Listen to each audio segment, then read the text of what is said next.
Coming up on Citrus TV News Live at 6, we have full coverage of the shocking NCAA sanctions against SU athletics. We have full coverage. And spring break is finally here. Students are taking advantage of their free time, but find out what alternative options there are if you're staying in Syracuse next week. And we have more information on the attack in Jerusalem that hurt 5. And just when we thought we could put this cold winter behind us, temperatures were in the single digits early this morning. Can we expect it to be any warmer for spring break? Find out in my full weather forecast. Citrus TV News starts right now.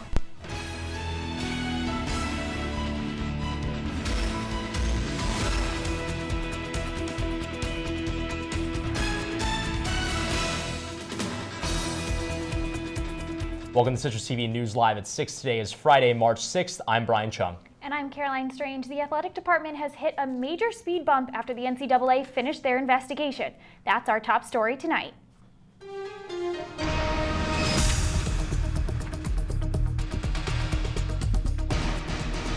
The NCAA made quite the splash on the SU community today. They released a list of the infractions and punishments for the Syracuse men's basketball and football teams. This was after an investigation dating back to almost a decade ago. The 94-page report says there was a lack of control by athletic administrators, failure to comply with their drug testing policy, and activity with boosters. The penalties include a 5-year probationary period starting today, as well as relinquishing 108 game wins. Head basketball coach Jim Boeheim is also suspended for the first 9 ACC conference games for the 2015-2016 basketball season. And right now with us is Citrus TV sports anchor Nick Dugan. Now, Nick, tell us a little bit more about these sanctions and what the implications are for the program. Well, Brian, what we know is that these violations date back to 2001, and that not only included the basketball team, but the Orange football team as well. From 2001 to 2009, student athletes that tested positive for illegal substances were not removed from practices or games, despite the rules already put in place by the school. Then, from 2010 to 2012, 3 men's basketball players were involved in an academic integrity violation, in which the academic mentor provided assistance outside of his job description. Academic integrity was also violated by the football team. Finally, student athletes on both the basketball and football team received improper benefits from a local YMCA booster, a relationship encouraged by basketball staff members. According to the NCAA, these benefits given to a handful of students amounted to $8,000 each. Most of the sanctions handed down by the NCAA are set to take effect on the basketball program. The longest standing sanction put in place in the 5-year probation. Now, what this probation means is that the university must implement an educational program in which all athletic staff and faculty must learn the full extent and fine details of the NCAA eligibility rules. The university will also be required to submit a preliminary report to the education program and an annual report on that program every November 1st for the next 5 years. The university must also publicize their sanctions, particularly to recruits for both football and basketball.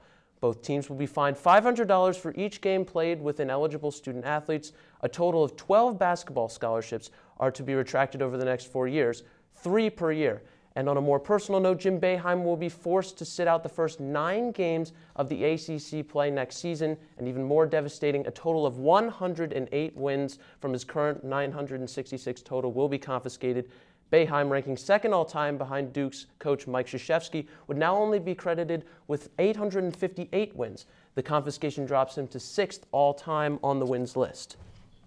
And now, Nick, can you talk about what some of the immediate effects are going to be for next year? Now, we know next year that the NCAA has said for the following, next year no scholarships will be taken away from the SU men's basketball team. All those players currently under scholarship for next year will be able to attend Syracuse and play basketball.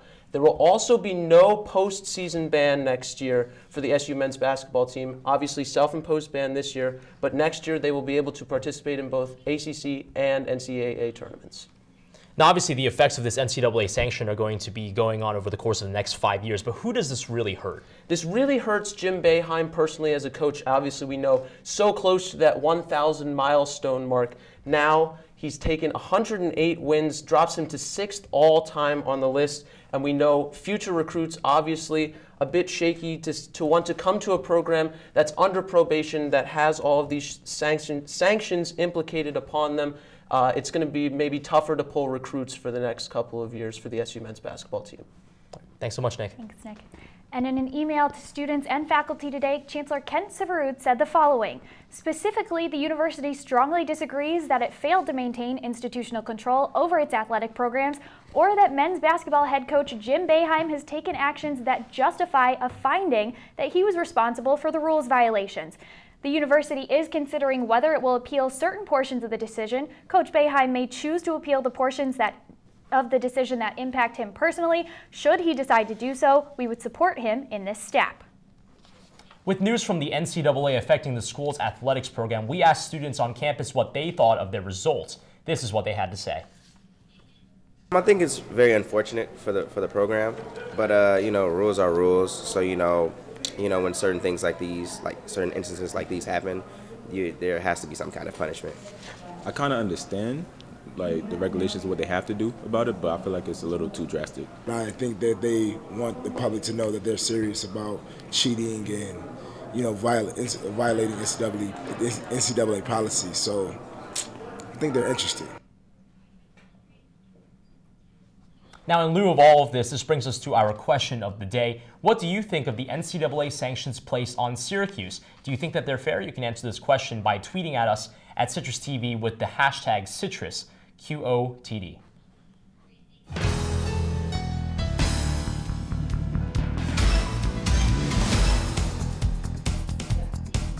With spring break just around the corner, some SU students will be participating in a new community service program here in Syracuse. Citrus TV's Maria Cinti will tell us what the program has in store. Spring break is just around the corner for Syracuse University. And while many students can't wait to get away from the freezing temperatures, others have decided to bear the cold and stay local. For some, it's the opportunity to participate in a new community service program that will take place next week. It's called the Alternative Spring Break Program, and it will give students the experience of volunteering at local nonprofit organizations. The director of SU's Office of Engagement Program, Saisha Bird, says the program was created to spread awareness to students about hunger in the Syracuse community. I'm native born to Syracuse, and I want students to really know what the city they will be spending the next 4 to 6 years in is like. The participants this year will be preparing food and sorting clothes at several nonprofits throughout the week. Saisha says the Boys and Girls Club, the Food Bank of Central New York, and the Rescue Mission are only some of the places they'll be observing and volunteering at. The students will also be visiting Syracuse University's food pantry at Hendricks Chapel to learn about hunger within college campuses. Saisha says she hopes the program will help students realize they can make a difference in the community through volunteerism. I'm hoping they learn that they can positively affect the community, and that by them giving back, they can make a change, even if it's one person changing one person, you know, or one thing. They can make a difference by leaving this campus once a week or twice a week and giving back. Saisha says she hopes to make the program an annual event. I'm Maria Cinti, Citrus TV News. And the Student Association is providing buses to certain locations for students traveling over spring break. The round-trip route will provide transportation in New York City, Boston, Washington, D.C., Philadelphia, and Rockaway, New Jersey. Buses left Shine Student Center at 5 p.m. today and will return next Sunday. And the Syracuse Area Music Awards are recognizing SU Bandier Program Director David Razak. Last night, he was given the Music Educator of the Year award at the annual Sammys. Razak is the faculty advisor for WERW and helped start the LA semester back in 2009. He was first inducted in the Sammy Hall of Fame in 1999. And coming up next, 5 people were injured after a vehicle attack in Jerusalem. And a prisoner in India was killed by protesters after a major riot. We'll be right back. It's 21 degrees here in Syracuse right now, and there's clear to partly cloudy skies. Stay tuned for my full weather forecast to see what the weather's going to be like this weekend. Citrus TV will be right back. I'm a teacher. Let me tell you what I make. I make learning a privilege, not a chore, and frustration a tool, not an obstacle. I make working hard seem easy and giving up impossible. I make an old subject feel like a fresh thought and unconventional methods common. I'm a teacher. I make more.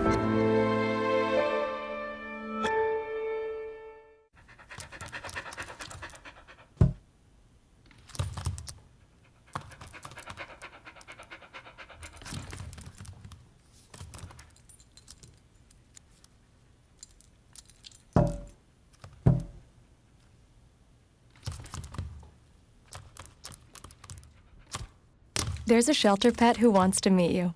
Meet one today. Visit theshelterpetproject.org. Adopt. Here's your check.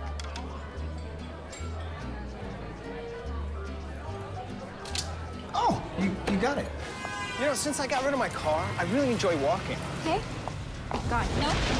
Getting pulled over for buzz driving could cost you around $10,000 in fines, legal fees, and increased insurance rates. Oh, you're home early. You live with your mom? That'll set your game back a few years. Buzzed, busted, and broke. Because buzz driving is drunk driving. So who's gonna do what? I'll pack the dead batteries. Great. I'll only put what I don't need into a duffel bag. Perfect. That's totally unhelpful. No problem. Meanwhile, I will try to comfort everyone by speaking in a calm voice. And who is going to handle supplies? I can forget to do a list for us. Thanks, pal. We couldn't be any less prepared. I'm proud of you guys. Talk to your kids about who to call, where to meet, what to pack. Search Ready Kids at nyc.gov or call 311.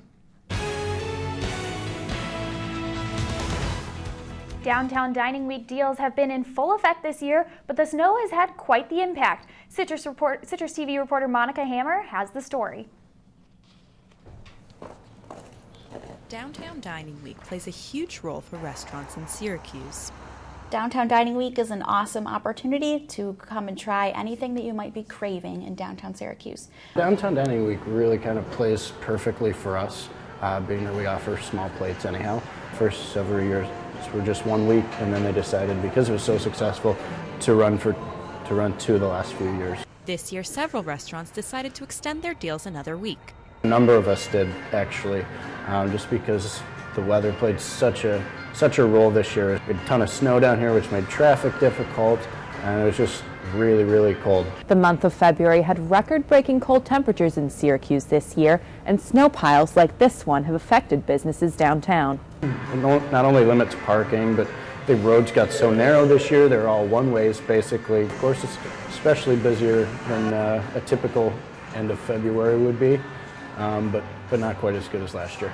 After roads downtown were closed for plowing last week, many of the restaurants saw the effect. The time they plowed might have caught some people off guard. We know it's been a really hard winter, and we know it's been snowy, and it's hard to please everyone and whatnot. The last Friday and Saturday of Dining Week would be the strongest 2 days, and it definitely wasn't. So we'd already pretty much decided that we were going to run another week, and that really sealed the deal on that decision. Despite the snow, select restaurants will continue their deals until Sunday, and the Downtown Committee is promoting them on social media. Monica Hammer, Citrus TV News.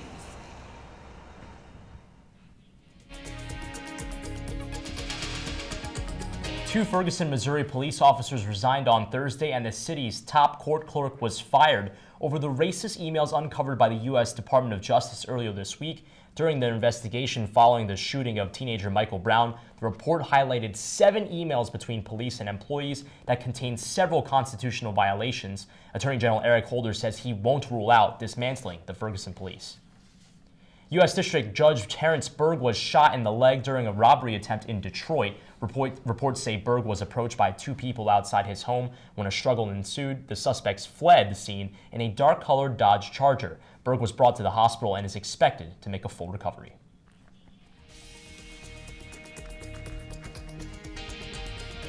Tensions escalated in Israel today when a Palestinian man drove off the road into 4 Israeli border police and a cyclist. The man attempted to run from the scene but was shot down and taken into custody. The victims were taken to the hospital with minor injuries. Israeli authorities are treating the incident as a terrorist attack. And a protest turned violent last night in India when thousands of protesters stormed a prison, dragged out a rape suspect, and beat him to death in the streets. The 35-year-old suspect is an illegal immigrant from Bangladesh and was accused of raping a young woman last month. The police attempted to stop the violence before the man was killed, but were unsuccessful. The town has been placed under a curfew following the incident. Iraqi officials say ISIS militants bulldozed the ancient ruins of the Assyrian city Nimrud.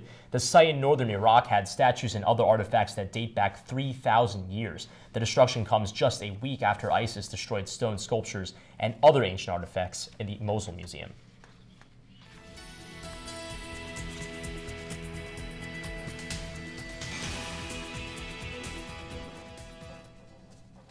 Winter weather in New York City created major delays at LaGuardia Airport yesterday and today. An inbound plane skidded off the runway during the blinding wintry mix on Thursday. The plane crashed into a snowy embankment next to the runway, leaving 6 people with minor injuries. Port Authority officials removed the plane early this morning and all runways are now open. Taking a look with the full weather forecast now, temperatures today were mostly in the teens, but the good news is it should warm up to the mid-40s by early next week. Temperatures outside right now, it's 21 degrees in Syracuse. There's some clouds, but it's clear to partly cloudy. There's a little bit of wind that makes it feel more like 12 degrees. And taking a look at temperatures across the Northeast, they're all telling the same story. Not as frigid as we've seen in recent weeks, but 18 degrees for Buffalo, 24 degrees for Albany, 21 for us here in Syracuse. It's still cold, and it doesn't get any warmer across the region.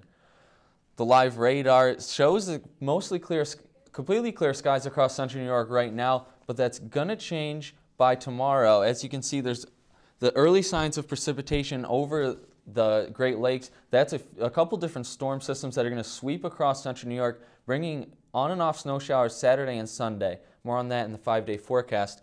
But tonight's conditions, it's going to be 14 degrees, and that temperature should stay steady throughout the night. It's mostly cloudy, and there's just a little bit of wind, so not much to worry about there. Good news if you're traveling home for spring break tonight, no major delays on any of the highways out of Syracuse, and the road conditions look good. There's no snow and no ice on any of the roads in central New York. Moving on to the 5-day forecast, there should be on and off snow showers Saturday, Sunday, but we will be seeing a little bit warmer come Tuesday, Wednesday. Saturday, the storm system should be moving in by late afternoon with a 60% chance of snow, the high of 30 on Saturday. Sunday, that snow is going to stick around. It's going to be mostly cloudy skies, 30% chance of snow showers, and those snow could stay around into the evening. Come Monday, though, there's only a slight chance of snow.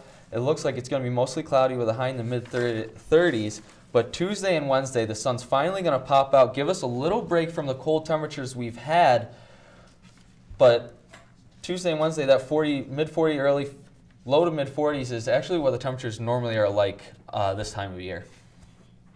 Thanks so much, Josh. Now, those warmer temperatures next Tuesday and Wednesday when a lot of students aren't going to be here, is that going to melt some of the snow? Can we actually expect to see some grass by the time we get back?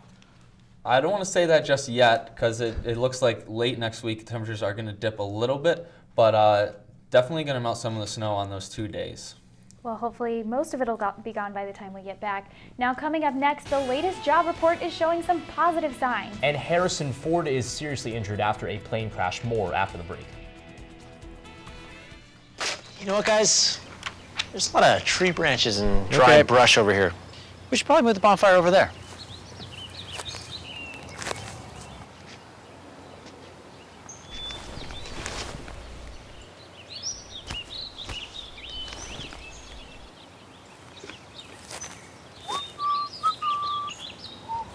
I'm guessing Smokey liked that idea.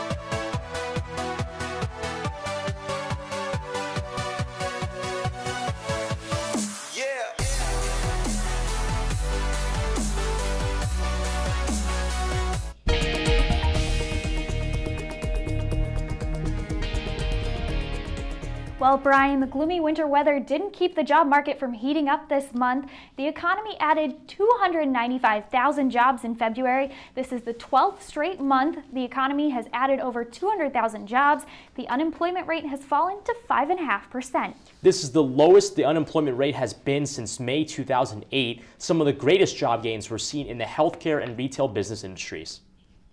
Wegmans is back to being one of the top 10 places to work, courtesy of Fortune magazine. The premium grocery chain is back to being ranked number 7 after falling to number 12 last year. Wegmans has been on this list since the original ranking 18 years ago.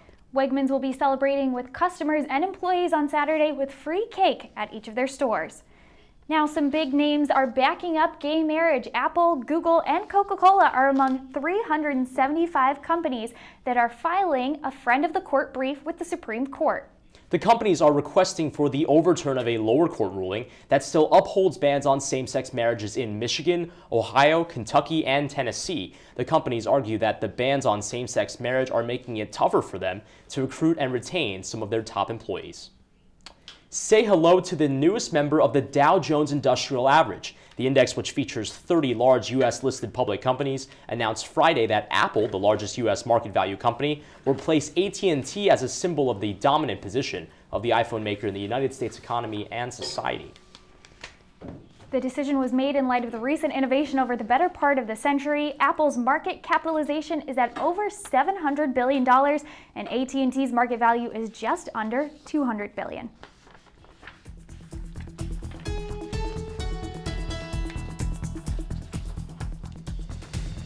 Actor Harrison Ford is recovering after crashing his 1940s aircraft yesterday afternoon. He was hospitalized in Venice, California last night when he crashed the single-pilot plane in a golf course. His son was with him at the hospital during the incident. A Los Angeles Fire Department spokesperson said that Harrison suffered from moderate trauma but was alert and conscious when he was taken to the hospital. Coming up on sports, we'll recap the sanctions imposed by the NCAA on the SU basketball program. Plus, Brandon Marshall could be headed for New York, and Matt Harvey makes his return to the field. All that and more on the other side of the break.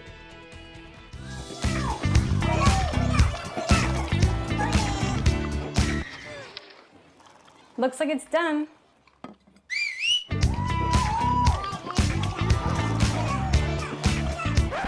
Don't let salmonella get funky with your chicken.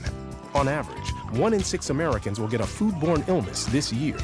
You can't see these microbes, but they might be there. So learn the right temperature to cook each type of meat. Keep your family safe at foodsafety.gov.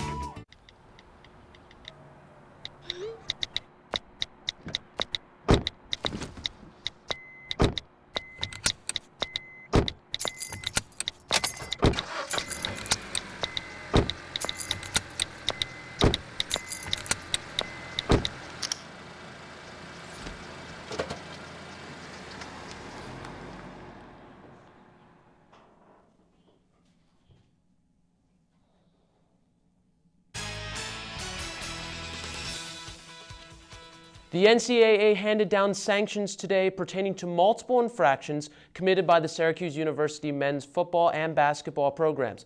The infractions began back in 2001 when illegal substance policies were broken by athletic staff, allowing student athletes to practice and play despite testing positive for illegal substances. Student athletes of basketball and football programs were also found to have been receiving additional help from a tutor that he was not permitted to give. Additionally, a handful of players and basketball staff received improper benefits amounting to $8,000 each from a YMCA booster.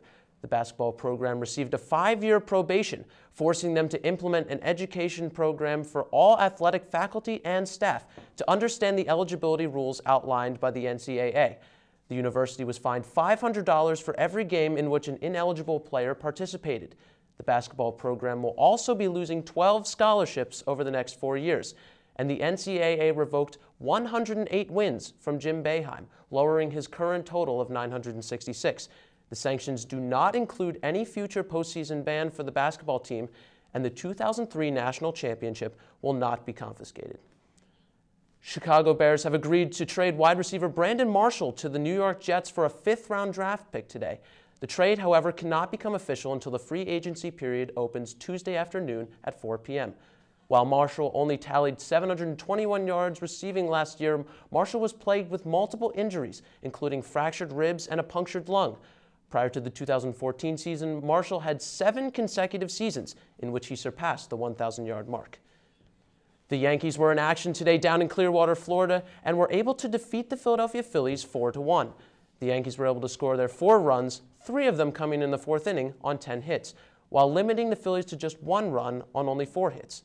10 different players reached base for the Yankees in their win. The Yankees are set to take on the Houston Astros tomorrow at 1:05 p.m. And after an 18-month hiatus, Matt Harvey returned to the diamond today in a very big way. Harvey faced 6 Detroit Tiger batters, and in 2 innings retired them all.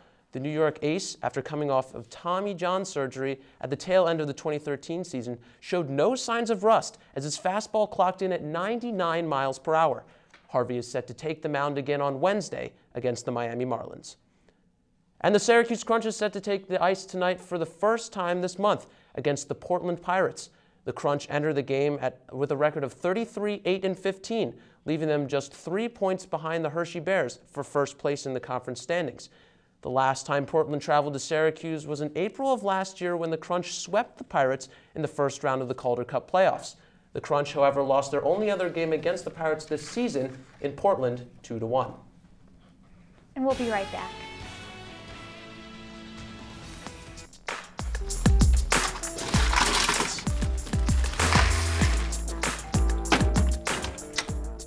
Thank you.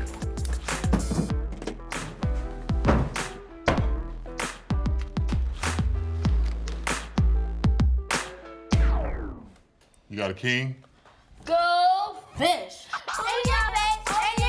The smallest moments can have the biggest impact on a child's life. Take time to be a dad today.